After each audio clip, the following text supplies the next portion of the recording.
días antes de la Pascua, fue Jesús a Betania, donde vivía Lázaro, a quien había resucitado de entre los muertos. Allí le ofrecieron una cena.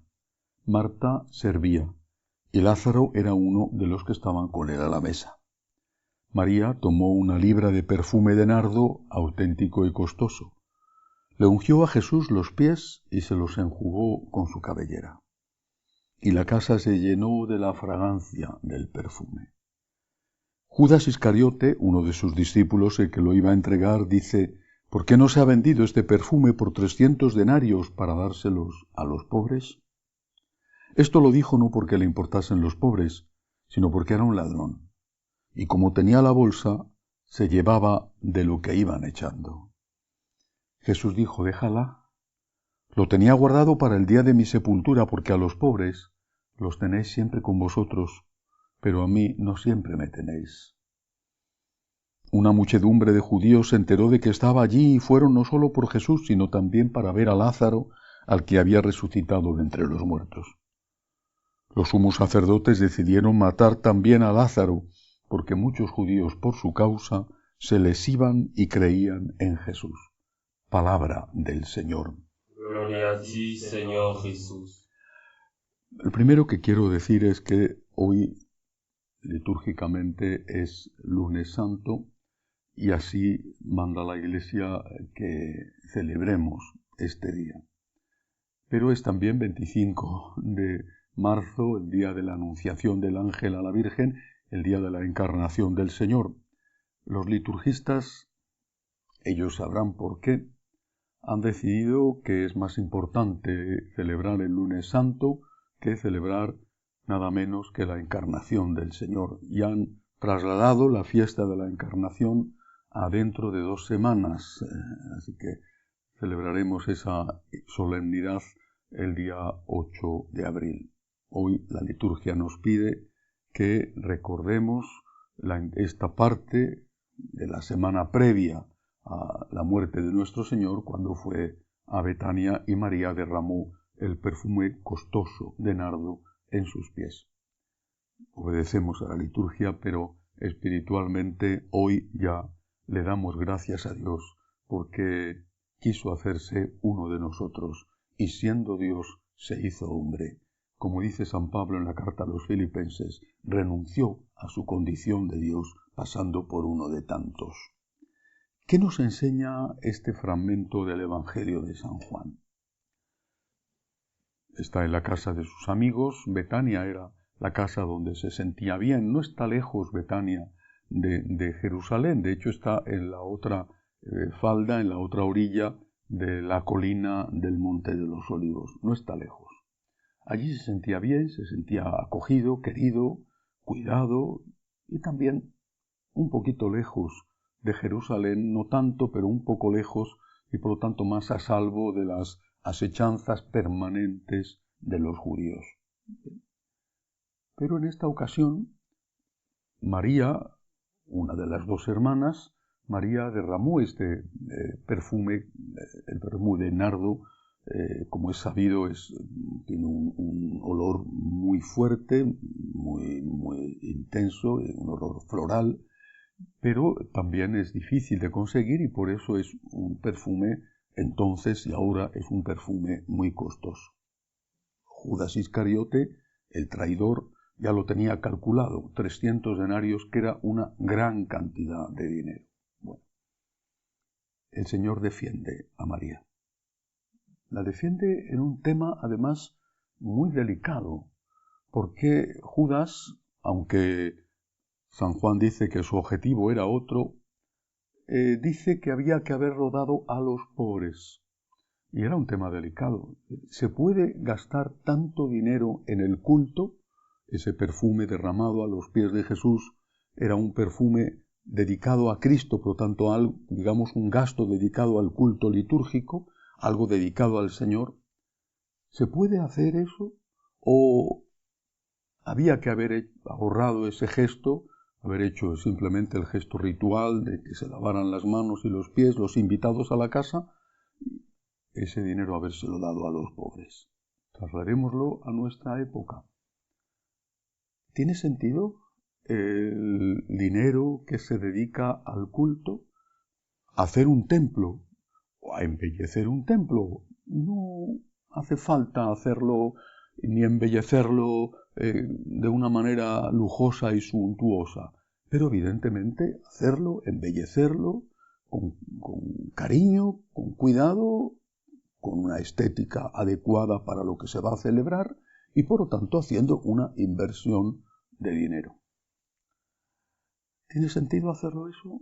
¿O tendríamos que tener unos templos, unas iglesias, no digo ya austeras, sino pobrísimas, prácticamente nada, para poder hacer más obras sociales? Antes de escuchar a nuestro Señor, que me parece que es bastante claro en lo que dice, quiero hablar de alguien a quien tengo en el corazón, como es San Francisco de Asís. San Francisco, yo creo que nadie que conozca un poco su vida, su austeridad extrema, no austeridad, sino austeridad extrema, su pobreza radical, podrá pensar que San Francisco era sospechoso de lujos y de gastos innecesarios. Y sin embargo deja escrito de las pocas cosas que escribe que había que tener las cosas que se iban a emplear para la misa, tener las mejores que fueran posibles, porque eran para el Señor, y que por lo tanto había que cuidarlo con el máximo esmero. No estaba diciendo que había que tener oro o plata en los cálices, en los copones, pero estaba diciendo que eran para el Señor y que ahí no había que ahorrar. Había que, dentro de las posibilidades y dentro también de su carisma de pobreza, pero había que tener las cosas del Señor con la máxima dignidad y decoro posible.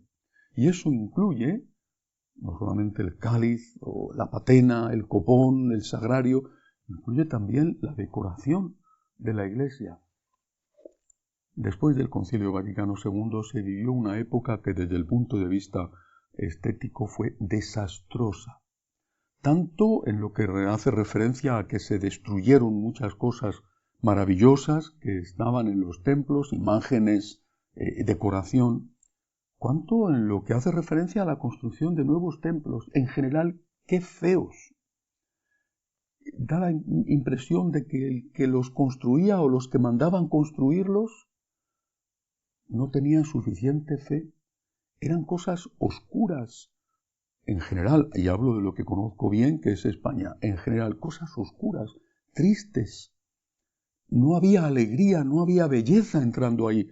Y no necesariamente va unida la belleza a la riqueza. Puede haber una belleza unida a la austeridad. Por ejemplo, a través de la luz. Era todo triste y feo.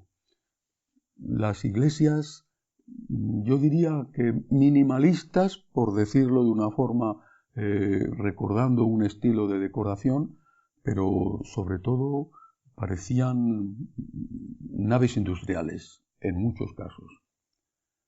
Quizá es porque no se amaba lo suficiente al Señor, no lo sé. O porque se pensaba que todo había que concentrarlo en la ayuda a la gente necesitada. Recuerdo una anécdota de una parroquia donde estuvimos unos años, en un país de Centroamérica que prefiero no decir, donde me contaba uno de los feligreses que con el párroco anterior había formado parte del consejo pastoral, que en la reunión del consejo los reunía en una habitación cerrada, sin ventanas, y que allí metía a unos cuantos mendigos de la calle, malolientes, porque él consideraba que el consejo tenía que celebrarse en medio de un olor nauseabundo para poder estar cerca de los pobres. Es que no se puede estar cerca de los pobres y no necesariamente estar sufriendo ese olor. ¿En qué beneficiaba a esos mendigos de la calle que tú estuvieras sufriendo ese olor nauseabundo? Si querías beneficiar a los mendigos, ponles una ducha a su disposición, que se puedan lavar, les das ropa limpia y así les ayudas. Pero el que tú tengas que estar padeciendo, dando arcadas por el olor insoportable, una habitación cerrada llena de gente con unos cuantos mendigos que hacía semanas o meses quizá que no se aseaban y no se cambiaban de ropa. Eso beneficiaba a los mendigos.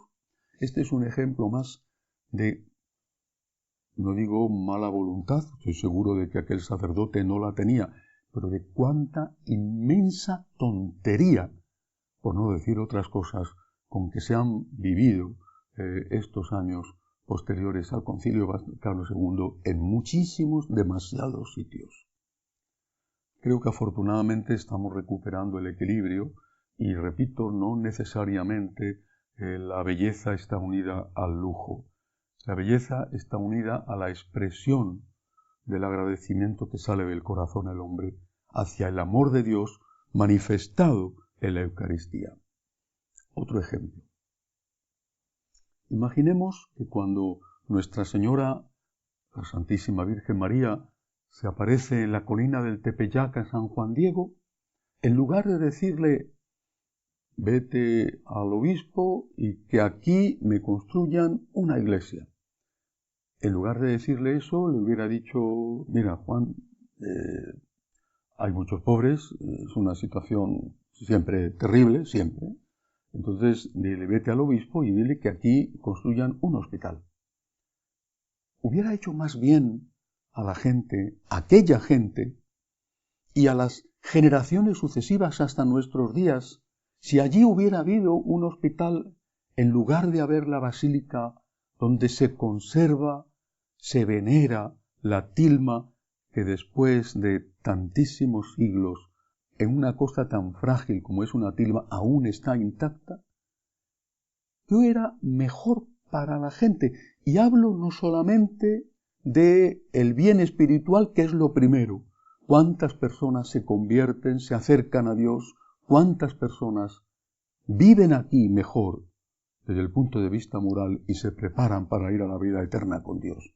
Pero es que hablo también desde el punto de vista material, porque cuánto bien, cuántas limosnas, cuántos hospitales, cuántos comedores para mendigos, cuánto bien se hace y se ha hecho con el dinero que salía de las colectas de esa gente que acudía a venerar la tilma donde nuestra madre dejó su huella. Pienso en otros santuarios, Covadonga, el Pilar en Zaragoza. ¿Es que acaso esos santuarios y otros muchos no son lugares de culto donde acude el pueblo de Dios a sanar su alma, a llenarse de esperanza? Es que no son además fuente de dinero que después se distribuye en infinidad de obras de caridad y que muchas veces esos santuarios sostienen y mantienen centros concretos de huérfanos, de ancianos, de hospitales. ¿Qué es lo que nos pasa? Quizá es que no amamos al Señor lo suficiente, o que pensamos que la Iglesia es una ONG cuyo principal y único objetivo es ayudar a la gente. Hemos olvidado que la gente, esa gente a la que supuestamente decimos que queremos ayudar, también tiene alma.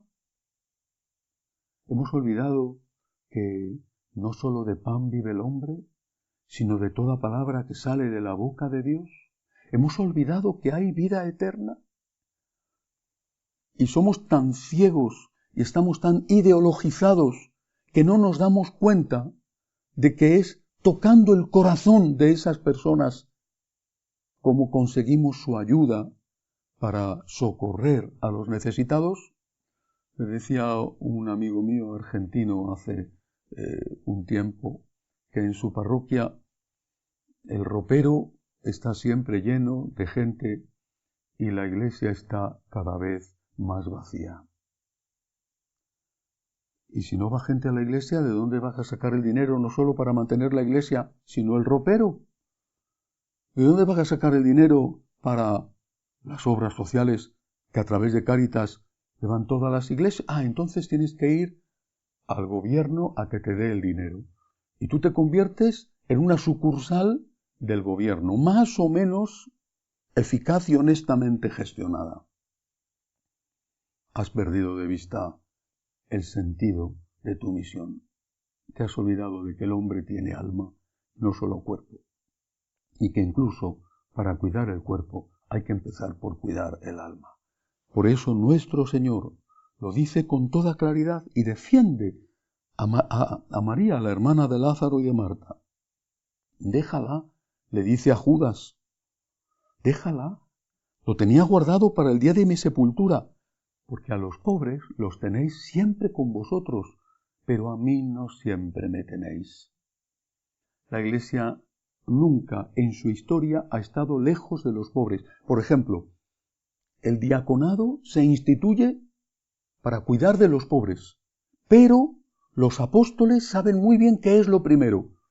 Ellos dicen, no podemos dejar de lado la primera misión que nos ha dado nuestro Señor, que es la de predicar, evangelizar, celebrar los misterios, enseñar. No podemos dejar de lado eso, pero también queremos ayudar a los pobres. Instituyamos un tipo diverso de sacerdocio, mejor dicho, el primer grado del sacerdocio lo instituimos para que estos, los diáconos, cuiden de los pobres.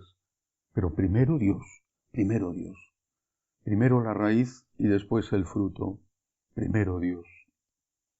Decía San José María Escrivá de Balaguer, hay que darle a Dios lo que se le debe, aunque se deba lo que se le da.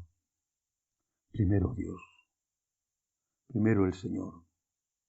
Podemos pensar que tenemos que dedicar tiempo a hacer tantas cosas y que no tenemos que dedicar tiempo a la oración, al culto, a la Santa Misa.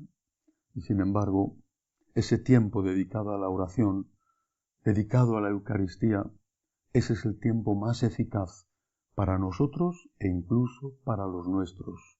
Cuánta paz y cuánto amor llega al corazón y se derrama a los que nos rodean después de haber rezado y después de haber comulgado.